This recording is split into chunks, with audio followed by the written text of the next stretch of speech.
और मुख्यमंत्री योगी आदित्यनाथ का मिशन रोजगार जारी है। उपचुनाव वाले जिलों में सीएम के ताबड़तोड़ कार्यक्रम है और उनका फोकस है उन जिलों में जहां पे उपचुनाव होना है। आज मिर्जापुर में मुख्यमंत्री का कार्यक्रम है। 2 सितंबर को मुरादाबाद में सीएम योगी का कार्यक्रम प्रस्तावित है और इसके बाद अंबेडकर नगर अयोध्या में भी, चूंकि यहां पे रोजगार मेले का वो आयोजन कर चुके हैं, वहां शामिल हो चुके हैं, वहां पहुंच चुके हैं। चूंकि अयोध्या की मिल्कीपुर सीट पर भी उपचुनाव होना है, विधानसभा की यह सीट, और ऐसे में लगातार जहां जहां 10 सीटें हैं कुल विधानसभा की जिस पर उपचुनाव होना है, उन पर फोकस है योगी आदित्यनाथ का और उन वहां जाके अलग अलग कार्यक्रमों में शामिल हो रहे हैं। रोजगार मेले का आयोजन कर रहे हैं युवाओं को, ताकि रोजगार दिया जाए, उन्हें सशक्त बनाया जाए, आत्मनिर्भर बनाया जाए। चुनाव वाले जिलों में सीएम के ताबड़तोड़ कार्यक्रम है और आज मिर्जापुर में मुख्यमंत्री योगी आदित्यनाथ का कार्यक्रम प्रस्तावित है। 2 सितंबर को मुरादाबाद में सीएम का कार्यक्रम है।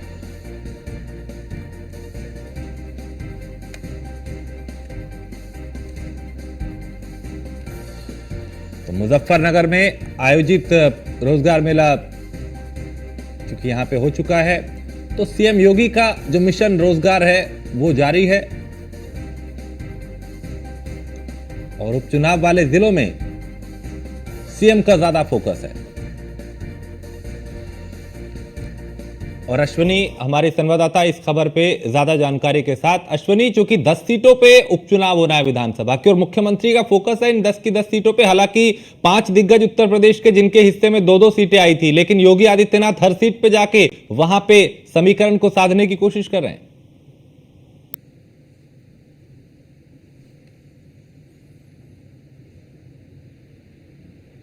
नहीं, संभावना है कि नवंबर दिसंबर में इन सीटों पर जो है उपचुनाव हो सकते हैं, लेकिन अभी से भारतीय जनता पार्टी अपनी पूरी ताकत लगाए हुए है कि किसी तरीके से 10 की 200 सीटें जीतकर एक बार फिर जनता को संदेश दिया जाए कि वो अभी मजबूत स्थिति में है। विपक्षी पार्टियों को संदेश दिया जाए कि भाजपा अभी जो है फिर से एक बार खड़ी हो रही है, क्योंकि जिस तरीके से 2024 का लोकसभा चुनाव हुआ, काफी नुकसान उत्तर प्रदेश में भारतीय जनता पार्टी का हुआ। उसके बाद कहीं ना कहीं 2027 से पहले जो है एक बार ये देखा जाएगा कि जरूर कि कौन बेहतर है उत्तर प्रदेश में।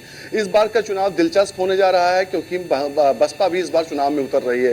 कांग्रेस का अभी स्टैंड क्लियर नहीं कि कांग्रेस अकेले चुनाव लड़ रही है और सपा के साथ लड़ रही है, क्योंकि जिस तरीके से कांग्रेस ने अपने प्रतिनिधि जो नियुक्त किए हैं अलग अलग सीटों पर, तो कहीं ना कहीं पर्यवेक्षक तय करेंगे कि आगे क्या होना है। रिपोर्ट्स वहां तैयार की जाएंगी और ये रिपोर्ट से कांग्रेस नेतृत्व को दी जाएंगे। निश्चित तौर पर मुख्यमंत्री योगी आदित्यनाथ 200 सीटों की जिम्मेदारी अपने कंधों पर लेकर घूम रहे हैं। खासतौर पर अयोध्या और जो अंबेडकर नगर की कटहरी सीट है, मिल्कीपुर, इन दोनों सीटों को लेकर के मुख्यमंत्री योगी आदित्यनाथ लगातार प्रयास कर रहे हैं कि इन दोनों सीटों पर किसी भी तरह का कोई भी जो है समझौता नहीं होगा। दोनों सीटें हर हाल में जीतना है। हालांकि 200 सीटों को लेकर के मुख्यमंत्री ने जिम्मेदारी ली है और अलग अलग सीटों पर जाकर के चुनावी प्रचार कर रहे हैं। कानपुर भी गए थे इससे पहले, अयोध्या कई बार जा चुके हैं, अंबेडकर ने कटहरी जा चुके हैं और जहां पर भी उपचुनाव होना है उन सीटों पर जा रहे हैं। तो निश्चित तौर पर कहीं ना कहीं अब जो मिर्जापुर का दौरा है, मिर्जापुर मुख्यमंत्री योगी आदित्यनाथ जाकर के वहां रोजगार मेले में शामिल होंगे, साथ ही साथ वहां के जो जनप्रतिनिधि हैं उनसे मुलाकात करेंगे और कहीं ना कहीं जो 10 सीटों का चुनाव होना है उसमें कितना बेहतर कर सकते हैं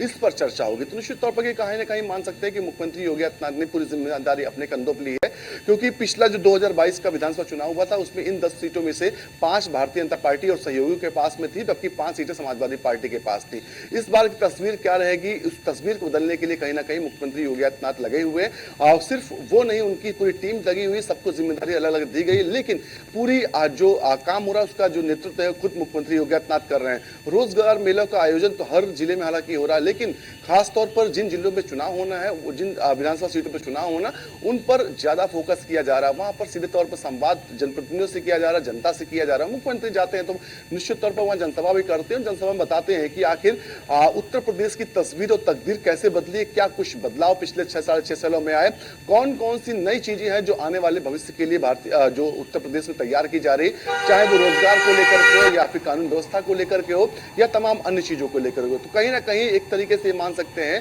कि चुनाव की घोषणा तो नहीं हुई, लेकिन चुनावी मोड में पूरी तरीके से भारतीय जनता पार्टी है और उसकी पूरी जिम्मेदारी अपने कंधों पर लेकर मुख्यमंत्री आगे चल रहे हैं। जी, और इन रोजगार मेलों के जरिए युवाओं को कहीं ना कहीं रोजगार देने की मंशा है, उन्हें सशक्त बनाने की कोशिश है, उन्हें आत्मनिर्भर बनाने की कोशिश है, ताकि, चूंकि उनका फोकस रहा है चुनाव से अलग भी, कि रोजगार ज्यादा से ज्यादा उत्पन्न हो, रोजगार युवाओं को दिया जाए?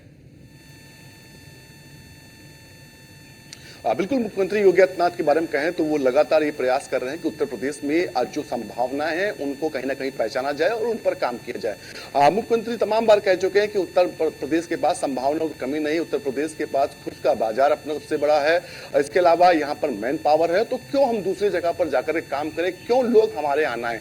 अमूमन देखने को मिलता था उत्तर प्रदेश से लोग, पूर्वांचल से लोग जो हैं खासतौर पर दिल्ली, मुंबई या फिर गुजरात जाकर के काम करते थे, क्योंकि उत्तर प्रदेश में पिछली सरकारों ने वो सूझबूझ नहीं दिखाई जिससे हमारे पास जो संभावना है, हमारे पास जो ताकत थी उसको पहचान कर उस पर काम किया जाए।